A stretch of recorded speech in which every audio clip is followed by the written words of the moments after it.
El poder de la mente, lo que la ciencia del subconsciente ya sabía. Y la Biblia enseñó primero. Hay un libro que ha cambiado la vida de millones de personas desde 1963. Se llama El poder de la mente subconsciente, escrito por Joseph Murphy. Su promesa es simple pero profunda. Dentro de ti existe una fuerza capaz de sanar tu cuerpo, atraer prosperidad y transformar tu destino, con solo aprender a dirigirla correctamente. Pero hay algo que muchos no saben. Miles de años antes de que la psicología moderna le pusiera nombre al subconsciente, ya existía un libro que hablaba de esto con una claridad asombrosa. La Biblia. Porque cuál es su pensamiento en su corazón, tal es él. Proverbios 23:7. Esa frase, escrita hace más de 2500 años, es prácticamente el resumen de todo lo que la ciencia moderna ha tardado décadas en comprobar. Tu mente no solo observa tu vida, la construye. En este audiolibro, vamos a recorrer 10 principios sobre el poder de la mente, explicados a la luz de las Escrituras. No para reemplazar tu fe con psicología, sino para mostrarte que Dios ya te dio las herramientas mentales para vivir la vida abundante que prometió. Solo necesitas aprender a usarlas. Prepárate. Lo que estás a punto de escuchar puede cambiar la forma en que piensas, oras y vives, para siempre. Capítulo 1. Tu mente no es solo tuya, es un templo. Joseph Murphy enseña que existen 2 niveles de mente. La consciente, que razona y decide, y la subconsciente, que obedece sin cuestionar todo lo que le entregas de forma repetida. Lo que siembras en tu subconsciente, con pensamientos, palabras e imágenes, se convierte tarde o temprano en tu realidad. La Biblia enseñó esto mucho antes. Pablo escribió en 1 Corintios 6:19, «¿O ignoráis que vuestro cuerpo es templo del Espíritu Santo? Y si tu cuerpo es templo, tu mente es el altar donde decides qué se ofrece cada día. Lo que permites que entre ahí, repetidamente, termina gobernando tu vida. Piensa en la mente subconsciente como tierra fértil. No juzga la semilla que le entregas. Miedo, duda, fe, esperanza. Simplemente la recibe y la hace crecer. Jesús mismo usó esta imagen en la parábola del sembrador. La misma tierra, dependiendo de la semilla, produce espinos o produce fruto abundante. Esto significa algo poderoso. No eres víctima pasiva de tus circunstancias. Eres, en gran parte, cosechador de lo que has sembrado en tu propia mente, muchas veces sin darte cuenta. Cada pensamiento de derrota que repites, cada «no puedo», cada «siempre me pasa lo mismo», es una semilla sembrada en tierra fértil. Pero aquí está la buena noticia. Si tu mente puede ser programada por el miedo, también puede ser reprogramada por la fe. Romanos 12:2 lo dice sin rodeos. No os conforméis a este siglo, sino transformaos por medio de la renovación de vuestro entendimiento. La palabra griega que se traduce como transformaos es metamorfo, la misma raíz de metamorfosis. Dios no te pide un cambio superficial de conducta, te pide una transformación desde la raíz del pensamiento. Murphy diría, cambia lo que entra a tu subconsciente y cambiará tu vida. La Biblia diría, renueva tu entendimiento y serás transformado. Es el mismo principio, con 2000 años de distancia, apuntando a la misma verdad. Tu mente es sagrada, y lo que siembras en ella determina lo que cosechas en tu vida. Hoy es un buen día para preguntarte, ¿qué semillas he estado sembrando sin darme cuenta? Capítulo 2. La ley de la mente es la ley de la fe. En su libro, Murphy describe algo que llama la ley de la mente. Tu subconsciente no distingue entre lo que es real y lo que imaginas con suficiente convicción y emoción. Si repites algo con fe sostenida, tu mente empieza a actuar como si ya fuera verdad y te mueve, a través de decisiones, hábitos y percepciones, hacia esa realidad.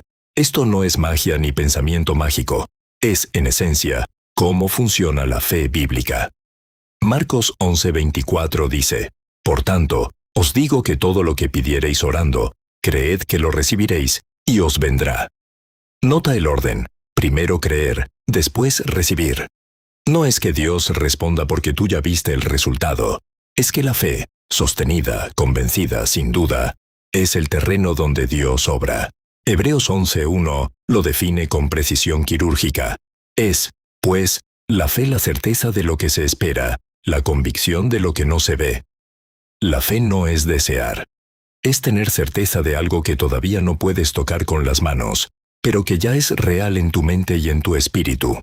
Murphy hablaría de actuar como si ya fuera. La Biblia habla de caminar por fe y no por vista.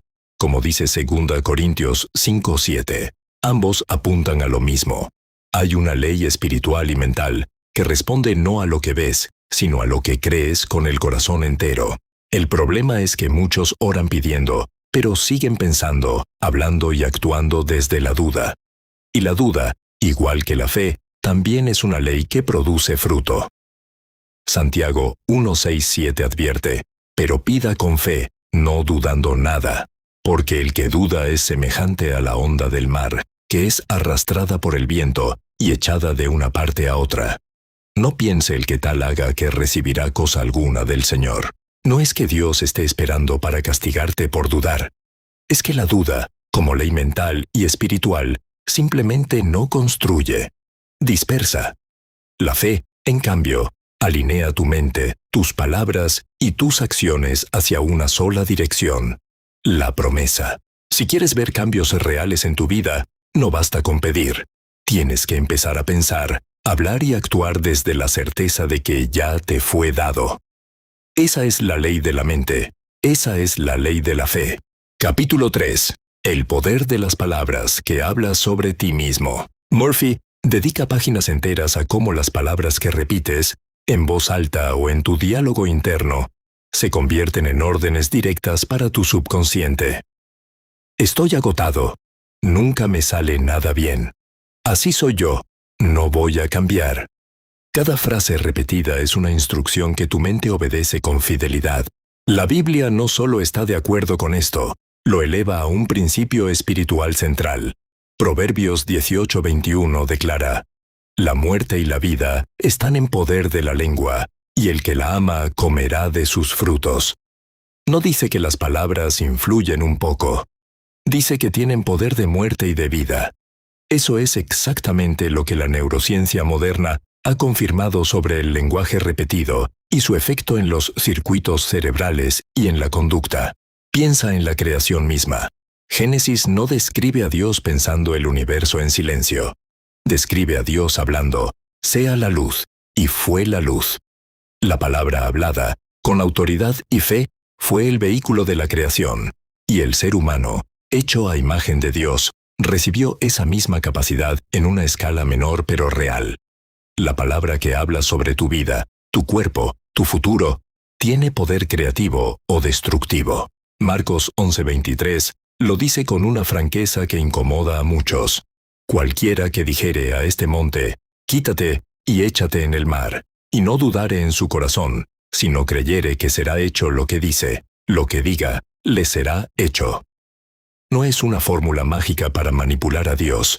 Es una revelación de cómo la fe expresada en palabra mueve montañas, externas e internas. Murphy recomienda repetir afirmaciones positivas hasta que el subconsciente las adopte como verdad. La práctica bíblica equivalente es la confesión de fe.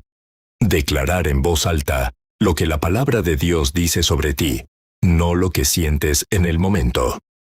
No porque negar la realidad la cambie mágicamente, sino porque alineas tu mente, tu boca y tu espíritu con la verdad más alta, en lugar de con el miedo pasajero. La próxima vez que estés a punto de decir: no puedo, no sirvo, nunca cambiará, detente. Esa frase no es inofensiva, es una semilla, y la estás sembrando en el terreno más fértil que existe, tu propia mente. Capítulo 4. Sanidad interior antes que sanidad externa. Un tema central en Murphy es la conexión entre mente y cuerpo. Resentimientos, culpa y miedo no resueltos, según él, se manifiestan tarde o temprano como enfermedad física o bloqueo emocional. Sanar la mente, sostiene, es el primer paso para sanar el cuerpo y la vida entera. La Biblia conecta estos dos mundos, lo interior y lo físico, con una insistencia que sorprende a quien la lee con atención. Proverbios 17:22 dice: El corazón alegre constituye buen remedio, mas el espíritu triste seca los huesos. No es poesía vacía. Es una observación profunda sobre cómo el estado interior afecta el cuerpo entero. Jesús mismo, antes de sanar físicamente, muchas veces atendía primero lo espiritual. Al paralítico que le bajaron por el techo, en Marcos 2, lo primero que dijo no fue «levántate», sino «hijo, tus pecados te son perdonados». Solo después vino la sanidad del cuerpo. El orden importa. Primero se atiende lo profundo, después se manifiesta lo visible. El resentimiento en particular aparece una y otra vez como un veneno mental que la Biblia trata con extrema seriedad. Efesios 4:31-32 instruye: «Quítense de vosotros toda amargura, enojo, ira, gritería y maledicencia, y toda malicia. Antes sed benignos unos con otros, misericordiosos, perdonándoos unos a otros». No es solo un mandato moral.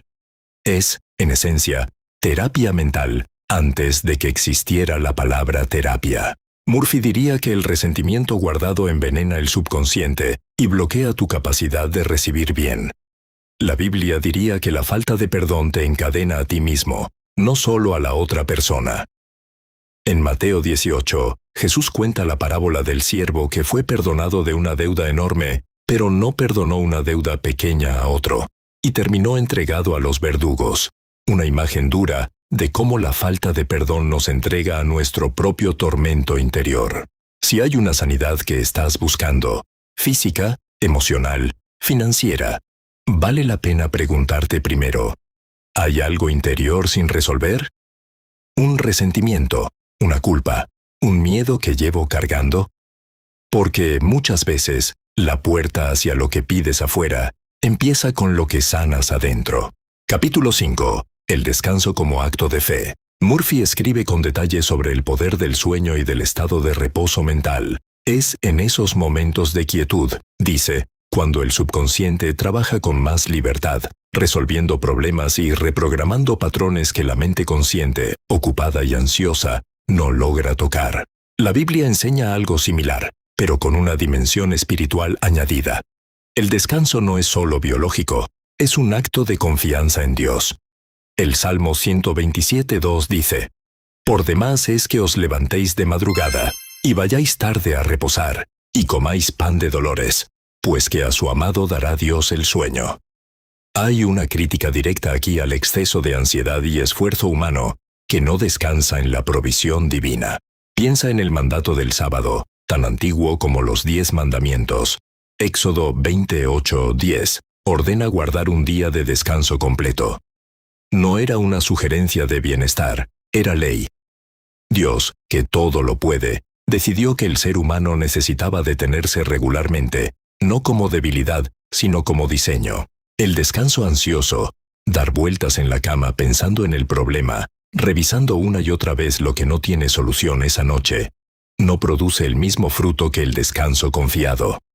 1 Pedro 5:7 lo resume así: «Echando toda vuestra ansiedad sobre Él, porque Él tiene cuidado de vosotros». No se trata de dejar de pensar en el problema, sino de entregarlo, para que la mente pueda soltar el control y descansar de verdad. Murphy sugiere que antes de dormir repitas afirmaciones de paz y confianza, para que tu subconsciente trabaje a tu favor durante la noche. La práctica bíblica equivalente es entregar la carga en oración antes de dormir, no acumularla hasta la mañana. Filipenses 4:6-7 promete que cuando haces esto, con acción de gracias, la paz de Dios, que sobrepasa todo entendimiento, guardará tu corazón y tu mente. Esta noche, antes de dormir, prueba algo distinto. En lugar de repasar mentalmente cada preocupación, entrégala en oración, con gratitud, y descansa. No porque el problema haya desaparecido, sino porque decidiste confiar en que no tienes que resolverlo tú solo, ni siquiera mientras duermes. Capítulo 6. Vencer el miedo, la raíz de casi todo bloqueo mental. Para Murphy, el miedo es el enemigo número 1 del subconsciente positivo. Bloquea la creatividad, paraliza la acción y atrae paradójicamente aquello mismo que se teme: porque el subconsciente se enfoca en la imagen dominante, sea de fe o de temor. La Biblia trata el miedo con una frecuencia que revela cuánto le importa a Dios este tema. La frase «no temas» o su equivalente aparece cientos de veces en las Escrituras. No es casualidad. Segundas, Timoteo 1:7 lo resume con precisión. Porque no nos ha dado Dios espíritu de cobardía, sino de poder, de amor y de dominio propio. El miedo paralizante no viene de Dios, viene de la carne, del mundo, o de patrones mentales heredados y repetidos. Isaías 41:10 ofrece una de las promesas más repetidas en momentos de temor. No temas, porque yo estoy contigo. No desmayes, porque yo soy tu Dios que te esfuerzo.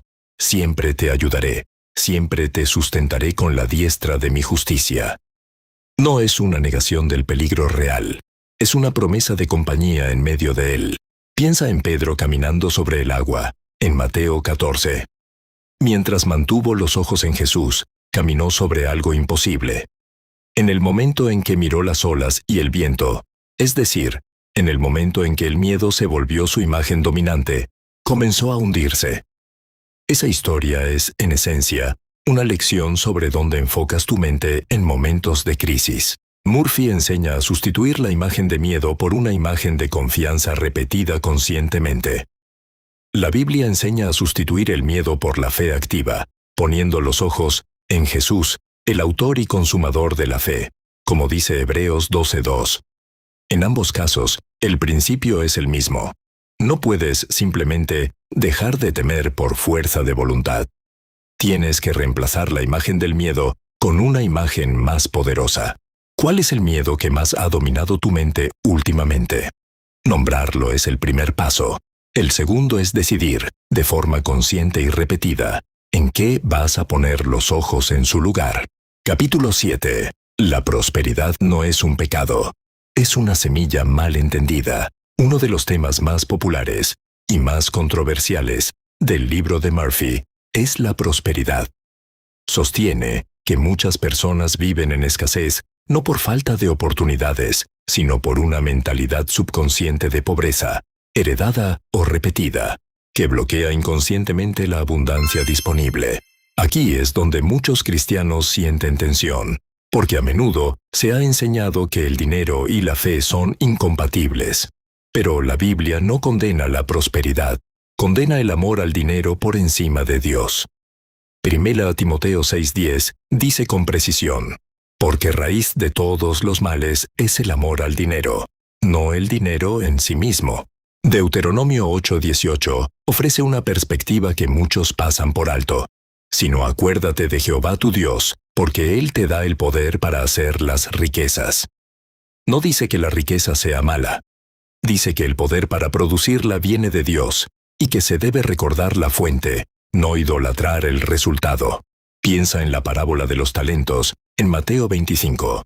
El siervo que enterró su talento por miedo a perderlo, fue reprendido, no elogiado por su prudencia. Los que multiplicaron lo que se les dio, fueron llamados buenos y fieles. Esa parábola desmonta la idea de que la escasez es más espiritual que la abundancia bien administrada.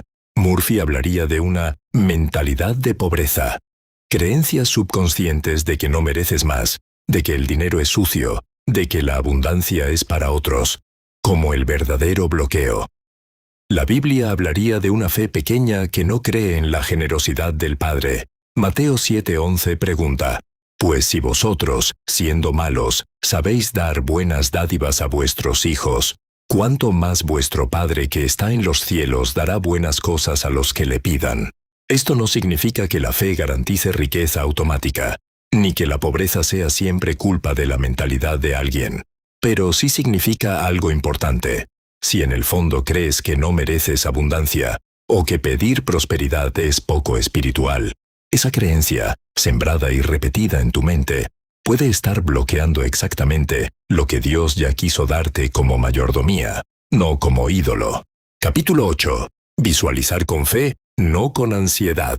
Murphy enseña una técnica central, visualizar con detalle, emoción y convicción el resultado deseado, como si ya hubiera ocurrido, permitiendo que el subconsciente, trabaje para hacerlo realidad, a través de decisiones y oportunidades que la mente consciente sola no vería. Es fácil confundir esto con una especie de manifestación mágica, pero en su núcleo bíblico este principio tiene nombre propio: fe con expectativa. Hebreos 11:1, que ya mencionamos, define la fe como la certeza de lo que se espera. Esperar algo con certeza implica de forma natural sostener una imagen mental de ese resultado. Abraham es el ejemplo bíblico más claro de esto. En Génesis 15:5, Dios lo saca de su tienda de noche y le dice: «Mira ahora los cielos y cuenta las estrellas, si las puedes contar. Así será tu descendencia». No le dio solo una promesa abstracta, le dio una imagen visual, algo concreto que Abraham pudo mirar y sostener en su mente cada vez que la duda intentara entrar. Romanos 4:17-21 describe cómo Abraham creyó en esperanza contra esperanza, sin debilitarse en la fe al considerar su cuerpo ya envejecido, y no dudó por incredulidad de la promesa de Dios, sino que se fortaleció en fe. Ese fortalecimiento no fue pasivo, fue sostener activamente en la mente la imagen de la promesa cumplida, incluso cuando la evidencia física decía lo contrario. La diferencia entre visualización ansiosa y visualización de fe está en la emoción que la sostiene. Murphy advierte que visualizar desde el miedo o la desesperación produce el efecto contrario al deseado, porque la emoción dominante, no solo la imagen, es lo que el subconsciente amplifica. La Biblia enseña exactamente lo mismo con otro lenguaje. Filipenses 4:6 dice: «Por nada estéis afanosos». Y el mismo pasaje conecta la petición hecha con acción de gracias, es decir, con gratitud anticipada, no con ansiedad, a la paz que guarda el corazón. La próxima vez que ores por algo que esperas, prueba esto. No solo pidas. Detente unos minutos y sostén en tu mente, con gratitud, la imagen de esa respuesta ya cumplida, no como manipulación de Dios, sino como un acto de fe genuina, al estilo de Abraham mirando las estrellas. Capítulo 9. La mente disciplinada vence a la mente dispersa. Murphy insiste en que la repetición constante, disciplinada, es lo que finalmente reprograma el subconsciente. Una afirmación dicha una sola vez tiene poco efecto. La misma afirmación, sostenida día tras día durante semanas, transforma patrones profundamente arraigados. La Biblia enseña la disciplina espiritual con el mismo principio de constancia. Pablo, en 1 Corintios 9:27, usa un lenguaje casi atlético. «Sino que golpeo mi cuerpo y lo pongo en servidumbre, no sea que habiendo sido heraldo para otros, yo mismo venga a ser eliminado». La vida de fe, según Pablo, requiere disciplina sostenida, no impulsos ocasionales de entusiasmo espiritual. Piensa en el Salmo 1. «Bienaventurado el varón, en la ley de Jehová está su delicia, y en su ley medita de día y de noche». No dice que lo piensa una vez a la semana. Dice, de día y de noche. Meditación constante, repetida, disciplinada. El resultado, según ese mismo salmo, es como el árbol plantado junto a corrientes de aguas, que da su fruto en su tiempo. La mente dispersa, la que un día declara fe y al día siguiente vuelve al miedo, un día perdona y al siguiente recuerda la ofensa con rencor, nunca construye lo suficientemente profundo como para ver el fruto. Santiago 1:8 describe a esta persona como de doble ánimo, inconstante en todos sus caminos. Murphy recomienda rutinas diarias de afirmación y visualización, a la misma hora, con la misma constancia con la que se cepillan los dientes. La disciplina espiritual bíblica, oración constante, meditación en la palabra, gratitud diaria, sigue exactamente el mismo principio de constancia. No es la intensidad de un solo momento lo que transforma una vida. Es la repetición fiel, día tras día, hasta que lo que antes costaba esfuerzo se vuelve naturaleza. Si has intentado cambiar algo en tu vida y has fallado, pregúntate honestamente, ¿fue constancia lo que faltó? ¿O fue solo un intento aislado esperando resultados de largo plazo? Capítulo 10. Gratitud, el terreno donde todo lo demás crece. Murphy cierra muchas de sus enseñanzas con un principio que considera la clave maestra de todo lo demás: la gratitud. Un subconsciente agradecido, dice, atrae más de aquello por lo que ya está agradecido, mientras que uno enfocado en la carencia perpetúa la carencia. La Biblia no solo respalda esto, lo eleva a mandato explícito, no a sugerencia opcional. Primera Tesalonicenses 5:18 dice: Dad gracias en todo, porque esta es la voluntad de Dios para con vosotros en Cristo Jesús. Nota que no dice dad gracias por todo lo bueno, dice en todo. Incluso en medio de la dificultad, la gratitud es una postura del corazón, no una reacción a circunstancias favorables. Piensa en los 10 leprosos de Lucas 17. Los 10 fueron sanados, solo uno regresó a dar gracias, y a ese, Jesús le dijo algo que los otros 9 no escucharon: tu fe te ha salvado. Los 10 recibieron sanidad física, solo uno recibió además esa palabra de plenitud que acompaña a la gratitud genuina. La gratitud, entendida bíblicamente, no es solo buena educación espiritual. Es un acto de fe.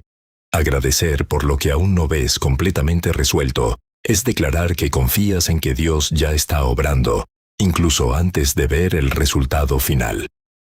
Filipenses 4:6, que ya citamos, conecta directamente la petición con acción de gracias a la paz que sobrepasa todo entendimiento. Murphy diría que la gratitud reprograma tu subconsciente hacia la abundancia. La Biblia diría que la gratitud es la expresión más pura de la fe verdadera.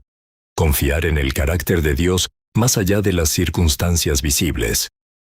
En ambos casos, el fruto es el mismo. Una mente que agradece constantemente deja de operar desde la carencia y comienza a operar desde la plenitud.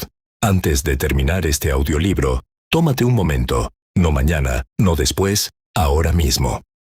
Nombra 3 cosas por las que estás genuinamente agradecido hoy, aunque tu situación no esté resuelta del todo. Ese simple acto es, según la ciencia de la mente y según la Escritura, el terreno donde todo lo demás que hemos hablado hoy comienza a crecer. Joseph Murphy pasó su vida enseñando que la mente subconsciente tiene un poder que la mayoría de las personas jamás aprende a usar de forma consciente.